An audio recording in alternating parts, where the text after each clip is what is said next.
In today's session, I want to work on the recall for Will and Red. You asked me to do a reaction video on Robert Cabral, and your wish is my command. But who am I? I'm Dr. Orion, a veterinarian and a veterinary behavior specialist. That means that I treat dogs, I treat animals that have behavior issues, all kinds, not just pathological issues.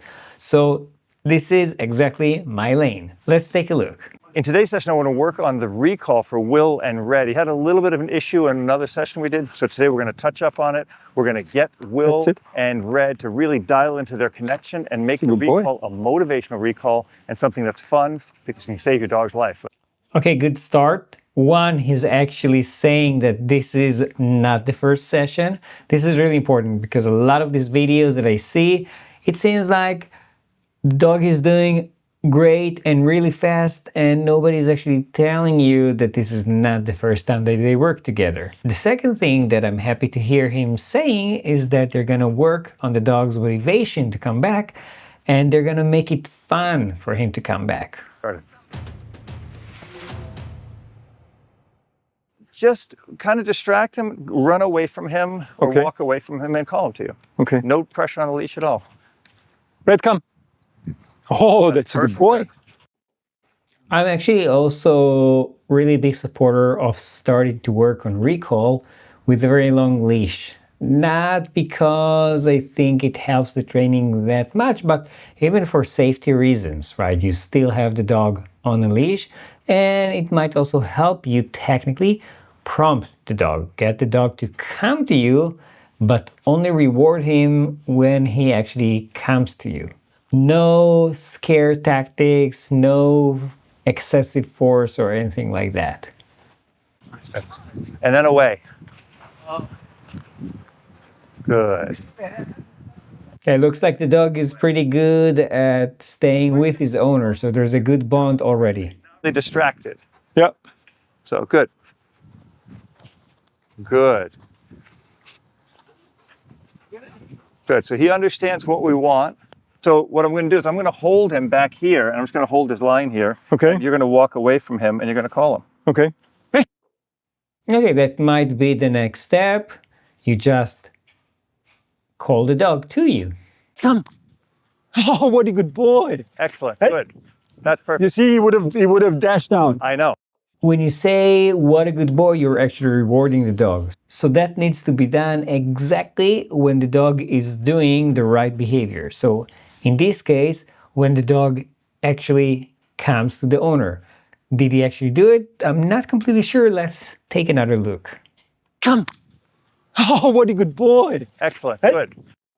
Now, so you see, he actually said, what a good boy, when the dog was on the way to him, but not when the dog was actually next to him. And then he mentions that the dog in a situation like that, maybe not during training, will come to him and then continue running past him. And why? Because he actually didn't really reward the dog for coming to him, he rewarded the dog for going in his general direction. And that's a common mistake. That's perfect. You see, he would have dashed down. I know. So that's what I want to work on. Yeah. Right? So bring him back here. And to prevent that, he's always going to come close to you, Colin. Right. Good. And all I'm going to do is I'm going to put a couple knots in the end of this here. Okay. Right? And when he goes past you, just step on the line. I'm a bit confused about that. So basically what he's planning to do is that when the dog runs past him, he's going to step on the lead, and that will basically stop the dog from running past him. I would actually approach it differently. I would want to work more while I'm still holding the leash and have the dog rewarded for coming to me consistently before I actually go off leash, or maybe not technically off leash, but not holding the leash. It's really important to find the right motivator, to find what will actually make the dog come back to me. Come. Step. No. Yeah, it's also not very effective every single time because if the dog is fast enough and doesn't come close to you, you're not going to be able to step on it. Wait. By the way, it may also be very dangerous. You try to step on it, and if the dog is big enough or running fast enough, even with those knots on the line, it can actually hurt someone, including the dog. Come. Hey. Come here. Good. No. No. Step, step. That's very bad. Now he's starting to scream no, no at the dog. If you were a dog and someone is screaming at you no, no, would that make you come to that guy that's screaming the no, no? And no is a word that you know means something bad. Probably not. So it's actually causing just the opposite. It's making the dog less likely to come to you. Step, hold, good. Right there, good. Come. Good boy. That's what we want. Yeah. So we need to make it a little bit more motivational for him to stop and a little bit more aversive for him to run away. Here, he lost me. I thought it was actually going to be a good video because he said, let's make it fun. Now we're saying, well, let's not make it fun. Let's make it aversive. He's using the word. He was using the word aversive. Let's make it aversive for the dog in case he's not doing exactly what we're expecting him to do because maybe he just doesn't know that this is what he's supposed to do. So let's punish him. Let's punish him every time that he doesn't do exactly what we want him to do. Again, would that make you want to come or would that make you even want to get further away from the owner? Okay, so I shouldn't use a cookie now. Not right now. We're going to use the cookies in a minute. Okay, all right. Good. Go a little further. And just let that slide through your legs. What's that? Let it slide through your legs and then step on it when he goes past you. Okay. Try not to catch him. Anytime. Wait, come.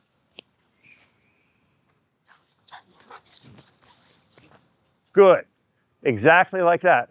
So what I want to have happen is I want to have a negative when he blows you off by Got going it. past you, right? But I want a positive, like, good, come, good Come. boy, good Yeah, boy, good boy. okay. And then he So a lot of trainers think that they should use the carrot and the stick. They should do scary things and they should do fun things all at the same time.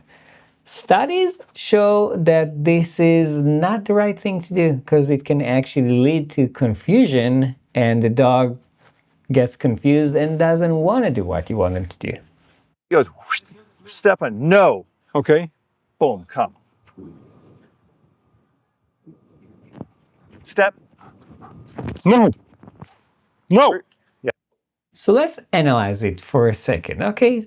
And see if you understand my way of thinking, and actually not just my way of thinking, science way of thinking. Punishment technically might work.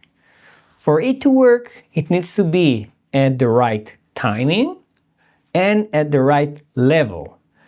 If the level is not high enough, it's not really punishment, the dog might not care that much about it and it's not gonna teach him anything.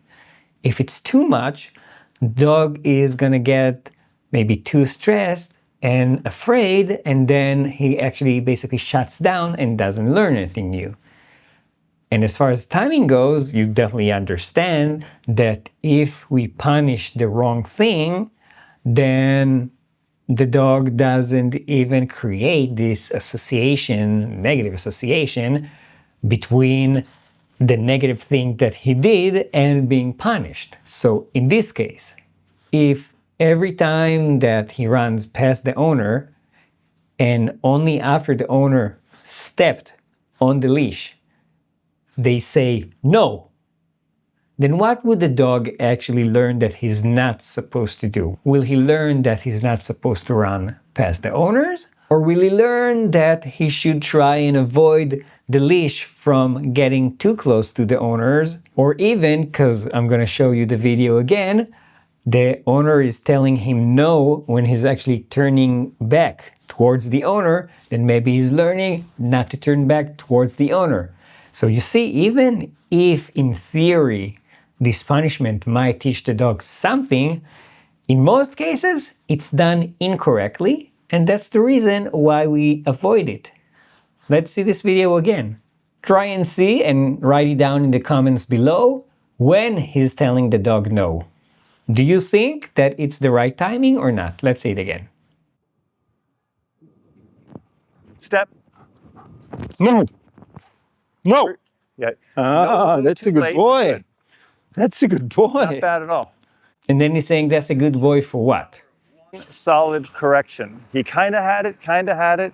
Not correction, punishment. Nothing here was corrected. And the punishment wasn't timed correctly anyways. Then he had one bad mistake, like he ran around and everything. But when we stepped on that leash, you'll see he got it right after that correction. There was no more mistakes. Before the correction, the dog was a little weak and the dog was likely to make a mistake. He's a high drive dog. He's a really nice dog. He's the kind of dog I like to train because he's intense, he's strong, and he's determined. He's not an easy dog. He's not a soft dog. He's a hard dog.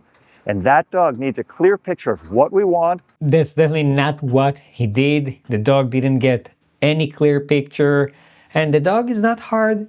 He seems to be a very smart dog. He is actually coming towards the owners when they call him. What we're going to give him is a reward, but also what we're going to give him as a correction to help him learn exactly what we want him to learn. Because what we want him to learn is a skill that's going to save his life. The goal is to save his life. If he's running away and you need to prevent him from running off to the road or something like that. But this is not going to teach him any skills. If you enjoyed this video, please like and subscribe. It really helps me reach new people, maybe like you. And if you want to learn how to do it correctly, here's a good example of me reviewing a recall video.